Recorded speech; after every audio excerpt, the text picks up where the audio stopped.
Hello, BookShark Bootcamp. It's your community manager, Jana. I apologize again for I cannot seem to get Facebook to work with my lives for some reason. And one of these days, I'm going to get it just right. So keep your fingers crossed and hope for me that we can get this accomplished one of these days. So today is session 3.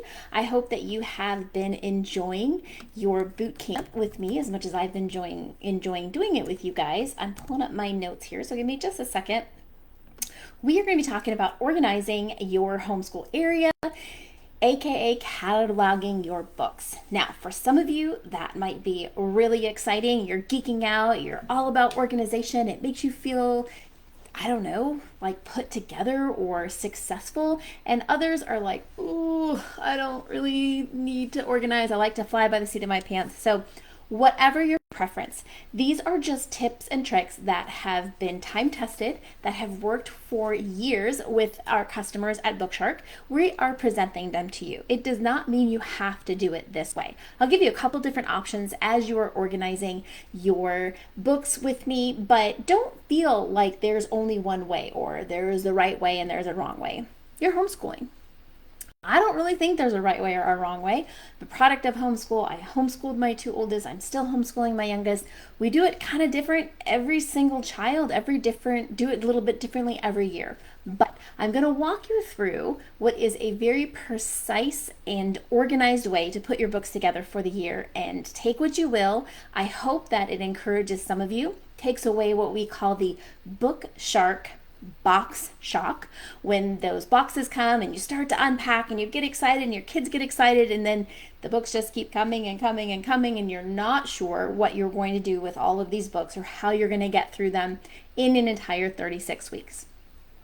Being organized, just like we did with the instructor's guide last week and what we're going to do with the books this week, is just a great way to take away some of that anxiety, to take away that overwhelm. You are choosing to use a curriculum that maybe you've never used before, or you started using it halfway through the year, or you purchased it 6 months ago and now you are getting ready to use it. It's a lot of unknowns. So I want to encourage you with just a plethora of information. The more you know, take it in bite-sized pieces. Maybe you don't want to watch this whole thing. Maybe you want to do one of the things I suggested, stop the video and then come back to it at a later date.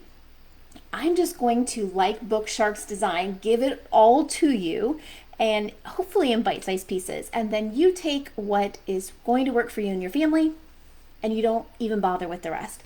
I really like to say BookShark is a lot like a buffet. There is so much there, and you've paid to have access to it all. Doesn't mean you have to eat everything when you go to a buffet, right? Maybe you want to try a little bit of this, try a little bit of that, see what you enjoy. It's the same thing with BookShark. We've given it all to you. Doesn't mean you have to use it all or use it all at once. And the beauty of BookShark, unlike a buffet, is that you can come back day after day, week after week. So, part of being in boot camp is being surrounded by community and having people who are also using the curriculum, maybe struggling in some areas in the same way that you are, or maybe you are not struggling in an area that somebody else is. An organization could be one of them. So for all of you who are excited about being organized, yay, I'm glad you're here. And for those of you who are anxious about being organized, I'm also glad you're here. Listen in and let's see what we can do to help you get ready for a great year with BookShark.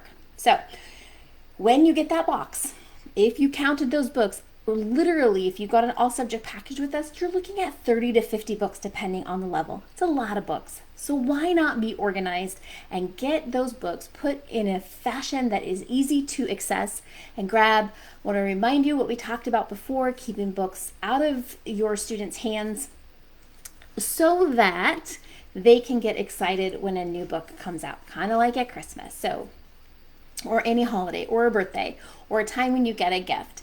It's the excitement. We're going to organize them, then you can put them away and pull them. You can put them back in the box that you got and then pull them out the week that you need it. How are you going to know what week that you need it? Well, this trusty little book list that you have, it is in section 3 of your IG. So it is your book list. It's going to give you the category of the book, the title of the book, and then the week that the book starts in.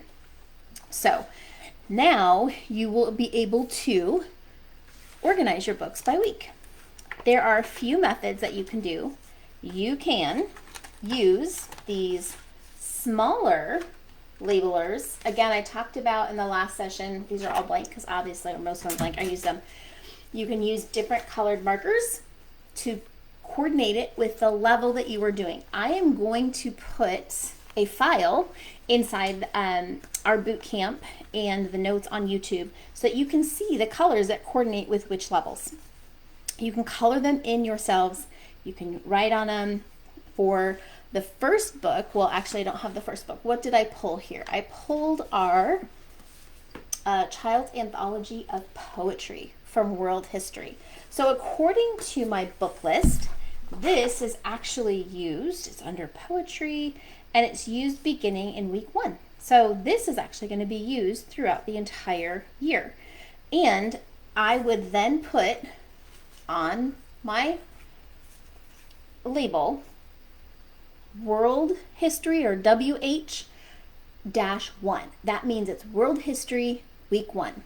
Then when I peel it off, I'm going to put it right here. So it's on a bookshelf or in a box. I can quickly look at the spine and know exactly what I'm using. Now, that's one option. Another option is to get address labels. This is a great size. It's a 1/2 by 1 3/4. And same thing, you can actually print them. I'm going to also give you a file that shows you the color codes if you want to actually print the color onto the label and then put Language Arts LA for the abbreviation and then the week that you're going to be using it. So it would say LA 5. That would mean that you're going to be pulling that book out, Language Arts, starting in week 5. So you're going to have history. If I used world history, just because we've had history this color in the past at the lower levels, but you would be H for history in the color code that corresponds with the level that you're doing, and then the week that the book is used. So H for history, LA for language arts, or L for lit if you're doing high school, and then you're going to have S for science. Then you're going to look at that book list and see what week it's pulled out in. Might sound a little confusing, but I'm also going to send you guys, post some pictures of people who've done it in the past so that you can see exactly what I'm talking about. Now, a great way to write on those is Sharpie, if you're not going to print them. If you're just going to color them on the little pieces with the coordinating color, you can use colored pencils. I mean, you guys get creative. Don't even use colors if you don't want. You can use a blank label with a colored Sharpie. You can use a black Sharpie with a colored label. Get creative. Do what's going to work for you. If you're going to label your books, this is just a great way to keep you organized so that you can put your books away. You're not going to be frazzled when you know, okay, we're starting a new book. Go pull out H20. Then you know it's a history book in week 20. We do use, for the guides, just so you know, if you have colored guides in the lower levels, the purple is what's going to be on the top of your guide for your week schedule. Then that's for history. Your language arts is going to be more like a teal. That's always going to be language arts. So when you were organizing your instructor's guide, it was history, language arts, science. It went purple, teal, and then science is always blue. Okay, so history, language arts, science, purple, teal, blue. And then you're going to separate your books with the labeling. Just so you know, here is how our history kind of will repeat itself as you scale up in level. So you have your world cultures, which is level A, level F, and level J. Then you have ancient history, which is level B, level G.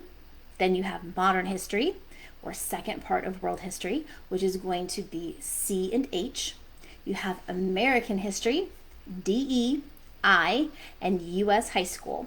Okay, you can also use a read aloud, which is the difference in your history book between like a traditional or non-traditional text versus a read aloud, which is what your family is going to enjoy together. You can use the letters RR for read aloud in the color that the level is going to be used. So RR5 on a label that is purple would mean read aloud level B and then week 5. It sounds kind of maybe overwhelming, even just organized or ridiculous, but I will say your future self will thank you if you take the time that you have now and get organized with your books. So you have your readers for the lower levels, which is readers K, readers 1, readers 2, readers 3, readers 4. If you want to differentiate, if you have some younger children that you are working with and maybe you're doing the same history and science, but you have separate readers, that's a great way. Those readers with the with the numbers do not have colors. So you can do RK, R1, R2, R3, R4, so that you know exactly what book goes with what level, because especially at those lower levels, if you have multiple children, they can easily get mixed up. If you have them labeled, you can look on there and easily know what level and what week that's going to be used in. Then you have your literature, which is the higher levels, and then again science, which would be S. So if you have a science book, say S-13, you know that that book is going to be used starting in week 13 in your science level. I really hope that that is helpful to you. Even saying it out loud, it can sound and look kind of confusing. It's not. I will post some pictures so that you understand exactly what I'm saying and what I'm talking about and how it's going to look.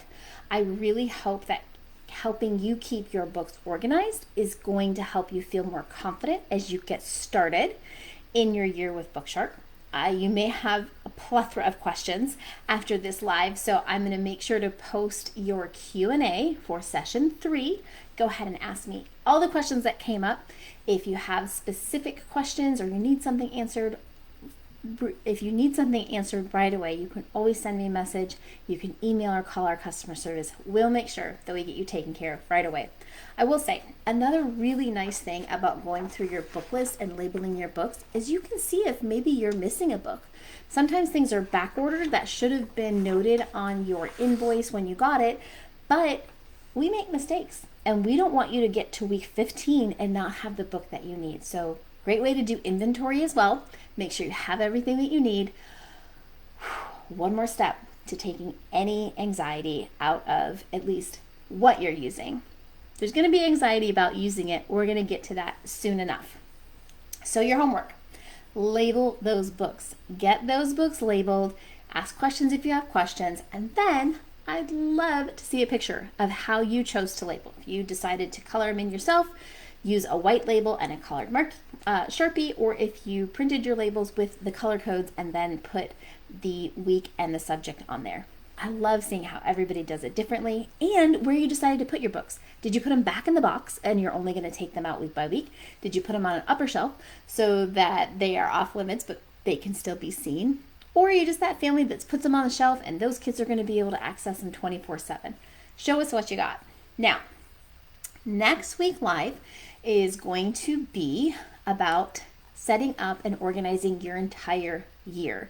BookShark gives you the guides and the schedules for week by week for 36 weeks. I'm going to go a little bit deeper and talk about what your 36 weeks could actually look like.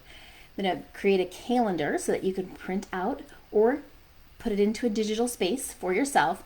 And we're going to talk about making sure you take breaks, vacations, field trips, and any extracurriculars, how you're going to schedule that in. And a lot of you who are new to homeschool and new to BookShark are wondering what your days are going to look like. We'll touch a little bit on that too. So that is all next week.